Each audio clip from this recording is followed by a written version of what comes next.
দেশের মানুষ কতটা সুরক্ষিত, ন্যায় বিচার মিলছে কতটা, রাষ্ট্র কাঠামোর দুর্বলতা কিনা, এসব প্রশ্নকে সামনে রেখে আয়োজন করা হয় সামাজিক সুরক্ষা কতটুকু সুরক্ষিত বিষয়ক আলোচনা অনুষ্ঠান, যাতে অংশ নেন বিএনপির মহাসচিব মির্জা ফখরুল ইসলাম আলমগীর সহ বিভিন্ন দলের নেতাকর্মীরা। অনুষ্ঠানে বিএনপির মহাসচিব বলেন, গেল ১৫ বছরে স্বৈরাচার আওয়ামী লীগ দেশকে ধ্বংস করে দিয়েছে। দেশের রাজনীতিতে বড় হয়ে দাঁড়িয়েছে ভয়াবহ দুর্নীতি। রাষ্ট্র কাঠামো পরিবর্তন না হলে এই সংকট কাটিয়ে ওঠা যাবে না বলে মনে করেন তিনি। শিক্ষা, স্বাস্থ্য, মানুষের চাকুরি, কর্মসংস্থান, উৎপাদন, কৃষি সবকিছু নির্ভর করছে তার রাষ্ট্র কাঠামোর উপরে। সবকিছু নির্ভর করছে যে কাদেরকে জনগণ নির্বাচিত করছে। সবকিছু নির্ভর করছে যে যারা নির্বাচিত হয়ে ক্ষমতায় যাচ্ছে তারা কিভাবে সেই দেশটাকে পরিচালনা করছে। সংস্কার নিয়ে হতাশা প্রকাশ করে মির্জা ফখরুল ইসলাম আলমগীর বলেন, অভ্যুত্থানের পর তর্ক বিতর্ক চলছে, মানুষের চিন্তাকে ভিন্ন দিকে নেওয়া হচ্ছে। তিনি বলেন, দেশে উগ্রবাদ প্রতিষ্ঠার চেষ্টা হচ্ছে।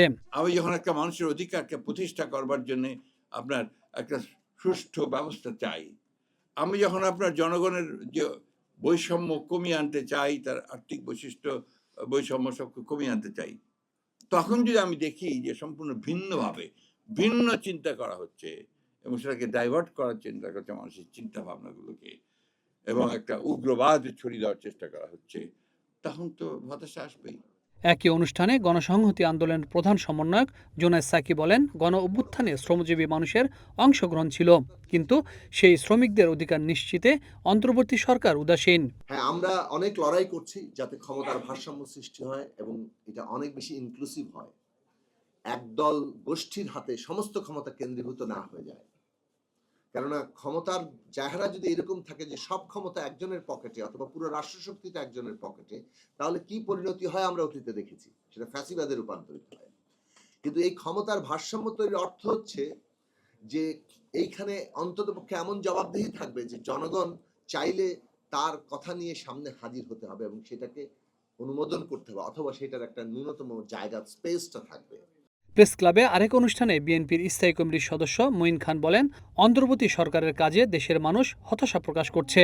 এই অন্তর্বর্তীকালীন সরকার, যে সরকারকে মানুষ সাদরে সম্ভাষণ জানিয়ে বাংলাদেশ পরিচালনার দায়িত্ব দিয়েছিল, তাদেরকে বলেছিল যে আমরা গণতন্ত্রে উত্তরণ করতে চাই, তোমরা দায়িত্ব গ্রহণ করো, একটি সুষ্ঠু নিরপেক্ষ নির্বাচনের মাধ্যমে বাংলাদেশকে গণতন্ত্রের পথে নিয়ে যাও। আজকে সেই বাংলাদেশের কোটি কোটি মানুষ কেন এই সরকারের কার্যক্রমে কেন তারা হতাশ?